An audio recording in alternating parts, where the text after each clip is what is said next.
Why FOMO Short Season 2 is the most logical web series. From politics to feminism, FOMO Shorts has got all the components, which clearly indicate that it is one of the most logical and relatable web series. Hello and welcome to the Prode Reviews. Today, we are going to review the Season 2 of FOMO Shorts Please. The series is directed by Anu Menon and Nupur Asthana, and it is the Amazon Prime Video's first all-women protagonist Indian original starring Bani J, Sayani Gupta, Manvi Gagru and Kirti Kulhari. Now, we have seen a lot of hate for this web series, especially from the conservatives or we can say the rightists. So, let me reply to all those hate mongers first with facts, words and logic. FOMO Shorts is definitely a brave web series which support individual freedom and personal liberty. Some say that this series is based on the concept of feminism, but this is the half-truth. We believe that this series focuses more on personal liberty and individual freedom as mentioned earlier. Now, let's reply to all those trolls. If a boy starts abusing in a movie, people consider it cool, but if a girl does that, oh my god, people start abusing and trolling the film or the particular web series. Listen, it doesn't work like that. If a guy can do a particular thing, so can a girl. So, to all those mentally sick and toxic people, we wanna say it's her choice. You won't decide what she will eat, wear, say or write. If you can smoke, they too can. If you can drink, they too have the right. The screenplay as well as the dialogues are just amazing, and all the 4 female actors have done their part really well.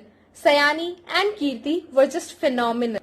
Now, let me remind all of you, FOMO Shorts is not just about sex, alcohol or abusing, as many of you think. I'll give you the reasons why FOMO Shorts is one of the most logical web series. Now, let's talk about our first character, Damini Ritwij Roy, who happened to be the editor of a news portal, investigative.com. And she was known for her fearless and independent journalism. But she was later removed from her own company due to political issues, which is exactly the same thing happening since last few years. We have seen the cases of Punya Prasoon Vajpayee and Abhisar Sharma. Later, she decided to write a book on a judge who committed suicide, but many believed that it is a pre-planned murder. Now, I don't want to comment on this one, but I'm sure you know very well the actual story, which is much similar to it.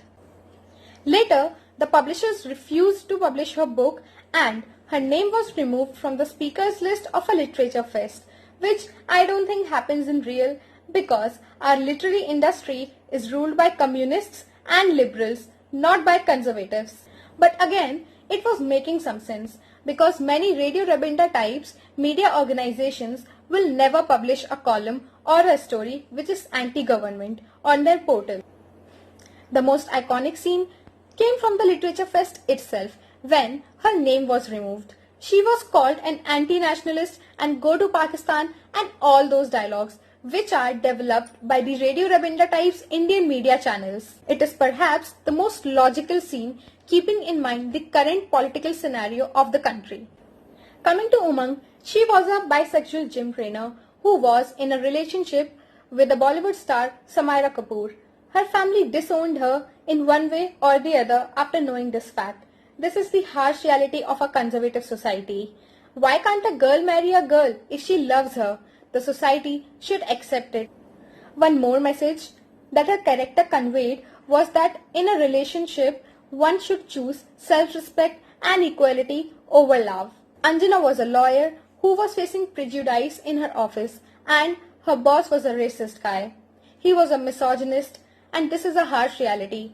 There are many men who don't want to see the rise of a woman, but instead of suffering, Anjana chose to work independently. Siddhi was a fat girl who was shamed by her own mother for her body, and because of this frustration, she started shooting videos for a semi-porn website, which I think is her choice. It's her body and she will decide what she wanna do. We are no one to comment on her choices. Moreover, we have no right to comment on anyone's physical appearance. Now, being a liberal has become a crime in the current situation. People treat you as an anti-national and an urban naxal if you talk about personal liberty, which is completely wrong, and it is against the idea of India. So guys, this was all about this amazing series.